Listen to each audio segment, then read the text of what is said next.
Alors bonjour à tous, j'espère que vous allez bien. Dans cette vidéo, on va parler des langages pour créer des applications mobiles.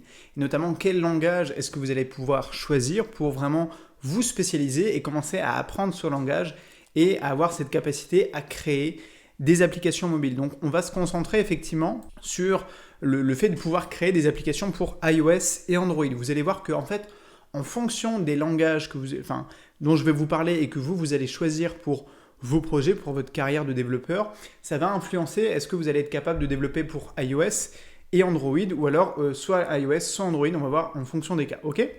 Donc également, un point qui est important, c'est que ce choix du langage, il va dépendre aussi de votre situation et de vos projets. Si par exemple votre projet c'est d'être développeur pour une entreprise, à ce moment-là, il ne va pas falloir forcément choisir un seul langage, il va falloir en connaître plusieurs et peut-être au fur et à mesure vous spécialiser. Tout simplement parce que le choix du langage et même on va le voir par la suite du framework de développement, ça va dépendre de votre employeur ou de la société dans laquelle vous allez travailler. Donc moi aujourd'hui je m'adresse plus aux développeurs indépendants, c'est-à-dire qui créent leur propre projet à leur compte, comme je le fais moi, et donc qui ont besoin de faire un choix qui est le plus stratégique possible pour minimiser en fait les efforts d'apprentissage notamment, parce que ça demande quand même du temps d'apprendre un nouveau langage et pour maximiser les résultats. Et donc pour nous, aujourd'hui, le but, c'est de créer des applications pour iOS et Android. On va essayer d'être le plus performant possible. Donc rappelez-vous simplement, c'est qu'il n'y a pas de bonne ou de mauvaise décision, il n'y a pas de bon ou de mauvais choix. Dans tous les frameworks, dans tous les langages dont je vais vous parler aujourd'hui, il y en a 4.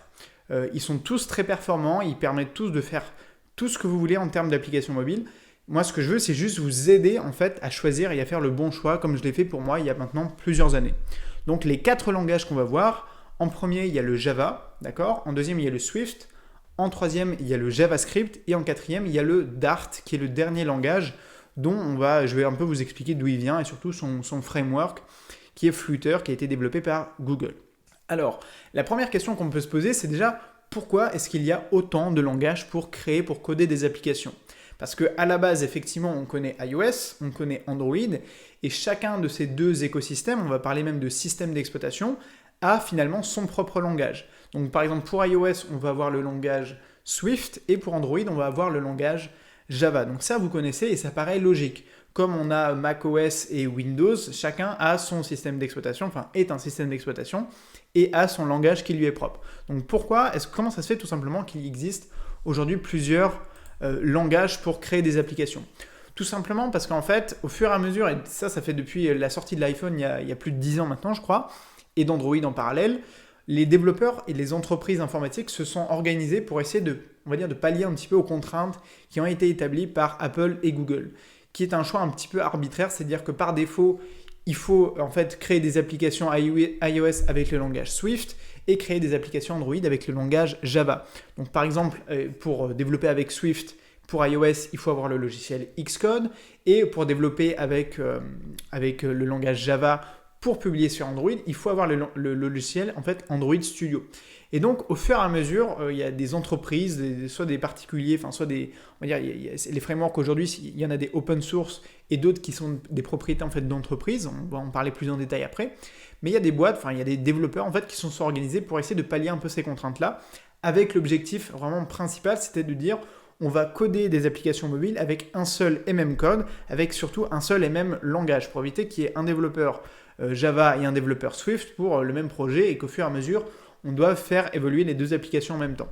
Et donc aujourd'hui, il existe carrément des logiciels, je vais vous parler un petit peu plus tard de Ionic Studio, qui est un logiciel que j'utilise de temps en temps, qui a été créé en fait par Ionic pour créer des applications hybrides à destination donc d'iOS et d'Android. Donc il existe des logiciels carrément parallèles à Xcode et Android Studio qui vont permettre de faire la même chose. Même si à la fin, pour la publication, vous vous en souvenez, vous devez notamment pour iOS passer par Xcode. Et donc il existe carrément des frameworks, donc des frameworks, il y en a des dizaines. Je vais vous parler des principaux frameworks qui existent aujourd'hui, notamment des frameworks JavaScript qui vous permettent de développer des applications à destination d'iOS et d'Android. Et d'ailleurs, ces frameworks-là, généralement, ils permettent de faire bien plus, notamment de créer également des sites web et même des applications de bureau avec d'autres frameworks comme le framework Electron, mais ça, je vous en parlerai dans une autre vidéo. Donc, on va parler des langages qui vont être dits natifs, de Swift et de Java, quelles sont les spécificités de chacun de ces langages, du langage JavaScript, de tous les frameworks qu'il existe avec ce langage-là, et d'où est-ce qu'il vient un petit peu, quelles sont ses spécificités et pourquoi est-ce que moi c'est le choix que j'ai fait aujourd'hui pour créer mes applications. Et le dernier langage dont je vais vous parler, c'est le Dart, qui est en fait, Google a lancé un framework qui s'appelle Flutter, qui est pareil, il permet de développer pour iOS et Android. Et je vais vous expliquer un peu d'où ça vient et pourquoi est-ce que Google aujourd'hui investit massivement dans ce framework-là et dans ce langage Dart. Alors, on commence par le premier langage, on va parler du Swift. Le Swift, c'est un langage qui est assez récent, qui a été lancé en fait et créé par Apple après la sortie d'iOS, un peu après d'ailleurs. Et en fait, il a été créé notamment pour permettre à tous les développeurs, y compris aux développeurs de chez Apple, de créer rapidement et facilement des applications pour iOS. Donc l'idée clé du Swift, c'est d'être facile et compréhensible, d'être vraiment accessible à tous les développeurs. Et c'est vrai, vous avez des petits exemples de code que je vous ai proposés en fait dans l'article. Effectivement, le Swift est un langage qui est relativement simple à prendre en main. Le problème du Swift, qui est en fait un dérivé d'ailleurs du langage, on dit le langage C ou Objective-C, effectivement, c'est un langage qui va être spécialisé pour iOS. Il ne va pas permettre forcément de développer pour évidemment les autres plateformes comme Android, puisque c'est vraiment la propriété d'Apple, et vous connaissez un peu la philosophie et les dictats un peu politiques d'Apple, ils sont très fermés niveau écosystème, et c'est vraiment très Apple. En parallèle de ça, pour développer des applications pour Android, on le fait essentiellement aujourd'hui avec le langage Java. Alors il y a plusieurs points qui sont importants à savoir à propos du Java. Déjà, c'est un langage qui est beaucoup plus ancien que le Swift, qui est très récent. Le Swift, je crois que c'était en 2010 et quelques années après la sortie de l'iPhone, alors que le Java, ça a plus d'une dizaine d'années, plusieurs dizaines d'années, d'accord? Donc c'est beaucoup plus ancien. Et autre fait important, c'est que le Java n'est pas propriété de Google, qui est le propriétaire de Android, ça vous le savez. Mais donc, Google ne possède pas ce langage. Quand on dit posséder, c'est-à-dire qu'ils n'ont pas les droits dessus. Donc en fait, c'est une question de copyright, notamment. Et donc, ce que je vais vous parler à la fin du plugin, du framework Flutter et du langage Dart, ça fait partie de la stratégie de Google, en fait, de s'émanciper de l'entreprise Oracle, qui est un des grands géants aussi de la Silicon Valley, qui est un peu moins connu, qui est dans tout le secteur des bases de données. Mais donc, ils sont propriétaires de Java. Et le Java, c'est un langage qui permet de faire énormément de choses. On ne peut pas le résumer simplement à Android, même si c'est ça qui fait qu'aujourd'hui, par exemple, le Java tourne sur plus de 3 milliards d'ordinateurs. Vous avez tous les liens dans l'article concernant toutes ces informations-là. Et c'est vrai que pour le Java, c'est vraiment impressionnant. Et ça permet de faire énormément de choses. Donc à la fois des logiciels, à la fois des applications mobiles sur Android, à la fois même des applications qu'on va dire côté serveur pour gérer toute la partie serveur et base de données par exemple. Donc ça permet de faire plein de choses. Même dans les sites web, c'est très utile, etc. Donc effectivement, le Java, c'est un langage qui est très puissant, très utilisé et très populaire dans les entreprises. Par contre, et ça vous allez le voir, vous avez aussi plusieurs exemples de code dans l'article et dans le tuto. Enfin, c'est pas un tuto, c'est un article. Mais effectivement, ça peut paraître un petit peu impressionnant pour les développeurs débutants, comme je l'ai été aussi. Et voilà, c'est pas forcément le langage que je conseillerais à quelqu'un aujourd'hui qui veut débuter dans le développement d'applications mobiles. Mais sachez que quand même, c'est un choix qui est stratégique. Si vous avez par exemple une carrière de développeur derrière vous, que vous allez travailler dans une entreprise, c'est un très bon choix. Ok, donc on a vu le Swift, on a vu le Java. Maintenant, on va passer au JavaScript. Le JavaScript, c'est comme le Java, c'est un langage qui est très populaire, d'accord? C'est utilisé par des millions et des millions de développeurs, et j'ai envie de dire même c'est un des langages qui est incontournable aujourd'hui quand on est développeur en général. C'est-à-dire que si vous faites un peu des études informatiques ou que vous touchez tout simplement un peu à l'informatique de votre côté, vous allez forcément tomber un jour ou l'autre devant du JavaScript et commencer un peu à apprendre à le maîtriser. Le gros avantage du JavaScript, qui à la base a été développé pour les technologies web, pour créer des sites web d'ailleurs, c'était des scripts à exécuter justement sur des sites internet il y a plus de 20 ans de ça maintenant, pour les rendre plus dynamiques, et encore aujourd'hui c'est un langage qui est utile pour ça. Ça a été tellement populaire qu'en fait les développeurs JavaScript ont fait en sorte de pouvoir coder des logiciels et des applications en JavaScript absolument partout. Et comme je vous l'ai dit, aujourd'hui, ça permet de créer des applications mobiles, des logiciels pour bureau et même des sites web, le tout avec les mêmes frameworks ou en tout cas avec le même langage. Donc c'est un langage qui pour moi est extrêmement pertinent, surtout quand on est, comme je vous l'ai dit au début de la vidéo, un développeur indépendant, qu'on veut créer soi-même ses propres projets. Et donc en fait, à partir de ce langage, le JavaScript, il y a plusieurs frameworks qui ont commencé à apparaître. On parle notamment de Cordova, de AngularJS, de Angular, le framework Angular par Google, et notamment Ionic, qui est un framework que j'utilise aujourd'hui pour créer toutes mes applications. Et vous le connaissez forcément si vous me suivez sur la chaîne YouTube et que vous consultez mes tutos sur justement Ionic. Donc ces frameworks-là, ils ont tous comme point commun d'être capables de s'exécuter en fait à la fois sur iOS et sur Android. Et donc c'est ça vraiment leur énorme avantage. Ce que vous devez savoir notamment pour Ionic, c'est que ce n'est pas un framework qui va fonctionner tout seul. En fait, c'est un framework qui est vraiment en dernière ligne en ce qui concerne l'exécution de votre application sur votre terminal iOS ou Android. C'est-à-dire qu'en dessous de ça, vous avez par exemple le framework Angular, et encore en dessous d'Angular, vous avez Cordova. Donc pour des informations plus approfondies, je vous invite à consulter l'article. Vous avez également tous les liens des sites internet d'Ionic, d'Angular, de Cordova, etc.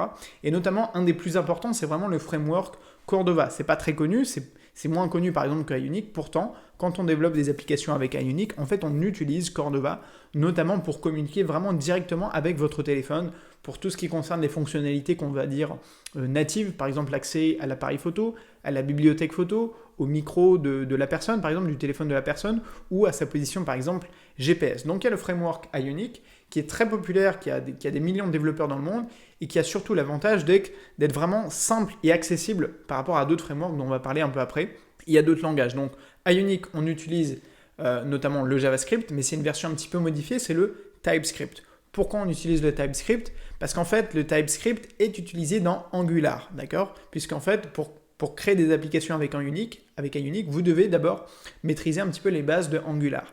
Après, on va en parler juste après avec le framework React et React Native, en fait, Ionic peut fonctionner avec plusieurs autres frameworks. En fait, il va pouvoir être capable de s'adapter finalement avec Angular, avec React.js ou même avec Vue.js. Donc je sais que ça peut paraître un petit peu compliqué, mais dans cette vidéo, on va déjà parler des langages. Il y a déjà beaucoup de choses à dire. Donc il y a le framework Ionic que vous connaissez, mais il y en a d'autres qui sont très connus aussi, et notamment celui qui est très populaire dans les startups de la Silicon Valley, c'est React Native. Et donc ça, c'est un framework qui a été développé d'abord par Facebook. Aujourd'hui, c'est lui le propriétaire, c'est l'entreprise qui est propriétaire de ce framework et qui développe tout simplement toutes ces applications avec ce framework-là. Donc c'est vrai que c'est la meilleure publicité pour ce plugin, pour ce framework plutôt, puisque Facebook, Instagram, alors je ne sais pas si WhatsApp est développé avec React.js, mais toutes les applications un peu tierces de Facebook sont développées avec ces outils-là. Donc c'est vrai que ça donne tout de suite un gage de qualité par rapport à d'autres frameworks. Après, moi, ce que je conseille toujours, si on devait rapidement comparer Ionic et React, c'est vrai que Ionic est quand même plus simple à prendre en main et c'est surtout aussi, moi je trouve, en termes de documentation, puisque en fait Ionic et le framework Ionic en fait est géré par une entreprise. Donc ils ont à cœur en fait d'ouvrir et de faciliter au maximum le travail des développeurs, tandis que React c'est un niveau on va dire un petit peu plus élevé en termes de technicité, donc c'est un peu moins accessible aux développeurs débutants. Donc bref, pour finir sur le JavaScript, c'est vraiment un langage qui est extrêmement pertinent si vous voulez vraiment pour vous développer vos propres projets d'applications, de sites web ou de logiciels. Avec des frameworks comme Ionic ou alors avec React.js ou alors avec Angular, il y en a d'autres dont je n'ai pas eu le temps de vous parler dans cette vidéo, vous pouvez développer tout ce que vous voulez, des applications, des sites et des logiciels de bureau. Avec un seul et même langage qui est pour moi un des langages qui est franchement pas un des plus compliqués à apprendre quand même, on va pas se mentir, le JavaScript ça reste tout à fait accessible. On peut aborder des choses qui sont complexes avec ce langage-là, ça s'apprend pas en une heure, pas en une journée, mais au fur et à mesure des entraînements, des exercices, de la pratique, vous allez commencer à être à l'aise et vous allez surtout voir que dans vos applications finalement c'est toujours la même chose qui revient. Ok ? Et on passe maintenant au langage Dart. Alors Dart, vous en avez peut-être jamais entendu parler, et moi personnellement c'était mon cas avant de découvrir en fait le langage et le langage Dart et surtout le framework de Google, Flutter. Donc c'est sorti il y a quelques mois, je crois que ça fait bientôt 1 an, en tout cas ça fait déjà plus d'1 an évidemment que Google travaille sur ce framework-là. C'est quoi? C'est un framework pour créer des applications iOS et Android à partir d'un langage qui s'appelle le langage Dart et qui a plusieurs spécificités. D'abord, en fait, à la différence du JavaScript, le Dart, on va pouvoir par exemple le coder directement avec le logiciel Xcode. Contrairement au JavaScript, on va devoir travailler d'abord sur la partie code, sur son éditeur de code en fait, en externe, et ensuite on va pouvoir créer une version iOS et Android. Le langage Dart, et c'est je pense ça qui le rend si intéressant pour les développeurs, c'est que vous pouvez directement l'exécuter avec, en tout cas travailler dessus avec les logiciels comme Xcode. Pour Android Studio, évidemment, c'est aussi possible puisque vous avez vu, Flutter, ça a été développé par Google. Alors, pourquoi est-ce que Google s'est lancé là-dedans alors qu'ils développent depuis des années toutes leurs applications avec le Java? Tout simplement, je vais l'expliquer parce que Java, c'est propriété d'Oracle et que donc, en fait, Google a une dépendance, on va dire, technologique par rapport à Oracle et donc qu'ils veulent vraiment s'émanciper. Sachant que c'est assez hallucinant de voir que Google a quand même des milliards d'utilisateurs avec son système d'exploitation Android, qu'ils n'ont même pas cette liberté-là. Donc, ça paraît tout à fait logique. Je pense que, et pareil, je vous invite vraiment à aller voir dans mon article où je vous ai mis tous les liens de Flutter, de Dart, Effectivement, sur leur site internet, c'est très vendeur au niveau de la rapidité notamment. C'est ça qui est vraiment vendu par Google. Et Flutter, c'est la rapidité d'exécution des applications développées avec le Dart et Flutter. Donc c'est vrai que c'est assez prometteur. Moi, je pense que par rapport à un framework comme ça, on ne peut que se réjouir qu'il y ait de nouveaux acteurs qui vont venir un peu faciliter la vie des développeurs. Après, c'est un peu la conclusion de cette vidéo, c'est ok, mais maintenant que je vous ai parlé de tous ces langages, lequel est-ce que vous devez choisir? Vous commencez un petit peu à comprendre mon état d'esprit. Moi, je suis à la fois un développeur, mais aussi un entrepreneur. Donc, j'ai cette vision un peu du développeur indépendant. Mon objectif, c'est pas d'être développeur tout seul toute ma vie. Moi, ce que je veux, c'est créer des équipes. Et donc, effectivement, ça va dépendre. Le choix que vous allez faire va dépendre de votre situation. Donc, si vous êtes développeur indépendant comme moi aujourd'hui, je vous invite quand même à prendre le JavaScript. Pour moi, c'est le choix qui est le plus pertinent. Vous faites ce que vous voulez, mais pour moi, c'est le choix le plus pertinent en termes de facilité d'apprentissage et pour tout simplement minimiser les efforts que vous allez faire dans cet apprentissage-là pour maximiser vos résultats. Le Dart, par exemple, c'est super intéressant de se former. Si vous avez par exemple des projets d'aller travailler, je ne sais pas, chez Google, c'est super intéressant. Si vous voulez par exemple travailler chez Snapchat, j'imagine que Snapchat, eux, ils vont développer leurs applications avec les technologies qui sont natives. Donc, il faut soit être développeur Swift, soit être développeur Java. Il y a plein d'entreprises qui vont avoir des fonctionnements différents, avec des frameworks différents et avec des langages différents. Donc ça dépend aussi de vos objectifs. Si vous êtes développeur indépendant et que votre but c'est de développer des projets pour vous, je vous conseille quand même le JavaScript. Mais après, moi, je suis ouvert à tous les autres langages qui existent. Le Dart, je trouve que et Flutter pour le framework, c'est une super bonne nouvelle pour le monde du développement mobile. En fait, on devrait toujours se réjouir en fait d'avoir le choix. Et en ce qui concerne toujours Ionic et React, qui sont les deux principaux aujourd'hui frameworks JavaScript, sachant que Ionic en fait est basé sur Angular, utilise en fait Angular, vous devez savoir, et si vous allez aujourd'hui sur le site d'Ionic, qu'aujourd'hui Ionic peut travailler avec React Native. Donc c'est pareil, vous n'avez pas forcément à faire le choix, vous pouvez travailler entre Ionic et Angular, ou avec Ionic et React, ou simplement avec React. Enfin bref, vous l'avez compris, pour les frameworks JavaScript, c'est un monde à part entière, il y en a tellement que c'est vraiment un monde quasiment infini. Sachant aussi que le choix du langage, ça dépend aussi de la communauté de développeurs que vous avez derrière ce langage. Et c'est aussi pour ça, notamment, un argument qui est très fort pour le JavaScript, c'est qu'il y a une communauté qui est, phénoménale. Il y a des millions de développeurs. Vous avez des sites comme NPM, par exemple, JS, qui proposent des millions, je ne sais pas combien il y en a, mais des milliers en tout cas de plugins et de petites fonctionnalités que vous allez pouvoir ajouter à vos applications, le tout codé en JavaScript, et que vous pouvez gratuitement comme ça et instantanément télécharger et ajouter à votre application pour permettre d'avoir des fonctionnalités plus dynamiques. Bref, on va finir ici cette vidéo, j'espère qu'elle vous a plu, n'hésitez pas à consulter l'article écrit, c'est vraiment très important, en plus ça récompense mon travail parce que j'ai vraiment passé du temps à vous apporter un maximum d'informations et à tout vous détailler sur le site internet. N'hésitez pas non plus à commencer mon programme Ionic Starter qui est fait pour ceux qui veulent commencer dans le développement mobile avec Ionic, et si vous voulez aller plus loin avec le développement justement avec Ionic et notamment les bases de données Firebase de Google, vous pouvez consulter mon programme en ligne Ionic Facile. Vous allez apprendre à créer 5 applications complètes qui vont vraiment être cool, qui vont être fun et surtout dynamiques avec des fonctionnalités comme on les aime sur les réseaux sociaux. Voilà, moi je vous dis à très vite sur la chaîne YouTube et sur le blog, et surtout n'oubliez pas de rêver très grand. Allez, salut!